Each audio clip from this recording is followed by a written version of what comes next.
You're welcome to my channel. In this video I'll show you how to make coconut chicken curry. If you've not subscribed to this channel, do subscribe and hit the bell beside the subscribe button. Now let's get started. First of all, we use the coconut milk. I have fresh pepper here, habanero peppers. I have tomato, about 4 tomatoes that I chopped. I also have my garlic and ginger mix right here. I'd already mixed them and blended them together. And then I have my coriander seeds. It's a natural local seed that you can use to spice up your food. I also have onions there, and I have my curry, of course, thyme, salt and seasoning cube. I also have my chicken breast right here. I decided to use chicken breast because it has less bone and you can easily cut it up for your sauce. So yes, this is what we have to make this delicious chicken curry recipe. Now we get our pot ready, put about 2 tablespoons of groundnut oil, our onions, our ginger and garlic mix, and then we'll give this a very good stir. We'll give it a good stir. Reduce the heat if it's possible, if you need to, and then we'll put our pepper. You can spice your food up as much as you want to. Give this a very good stir, allow it to simmer a little, and then our tomato. You turn the tomato very well. You can totally use a canned tomato if that's what you can find, but I like using the fresh tomato for this sauce. And then you allow it to cook because that sour taste of fresh tomato needs to die down. So you allow it to cook, and yes, our tomato is ready here. And it's time to add our seasoning. We'll add a coriander seed, curry. I used about 1 tablespoon of curry.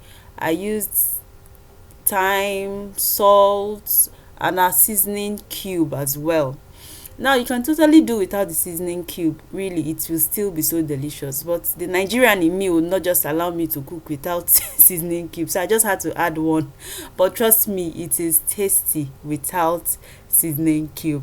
So you give this a very good stir, and then you add your chicken. See how small I cut it? Yeah, just like this.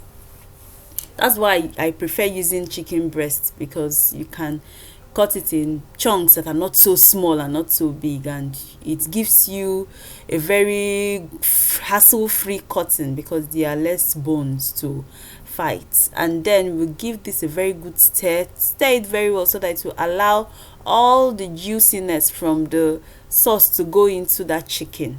Trust me, after cooking this a little while, you just want to finish your chicken before you even finish cooking your meal. So you give it a very good stir like you've seen, and then you cover your pot. The chicken will bring out its own water and cook for a bit. So you cook this for 5 minutes, and yes, it will be ready because it's soft. So this is our chicken ready. You give it a good stir as well, and then it will be time to add our coconut milk. Add your coconut milk. I didn't add everything. I gave this a very good stir, and then I cover my pot to cook. This will allow it to thicken up. So after cooking for 5 minutes, I add my corn flour. You can totally use any kind of flour you want to use. Just about 1 tablespoon. I dissolved it in water and I added it. This is just to thicken up the sauce. You can totally do without it. Really, you can do without the flour. Just cook your curry sauce for longer. So I turn this, and then I cover it and give it 2 minutes, and our chicken curry is ready. How beautiful, delicious. Trust me, so delicious. You can serve with rice and enjoy. Thank you for watching this video. I'll see you again in my next video. Bye.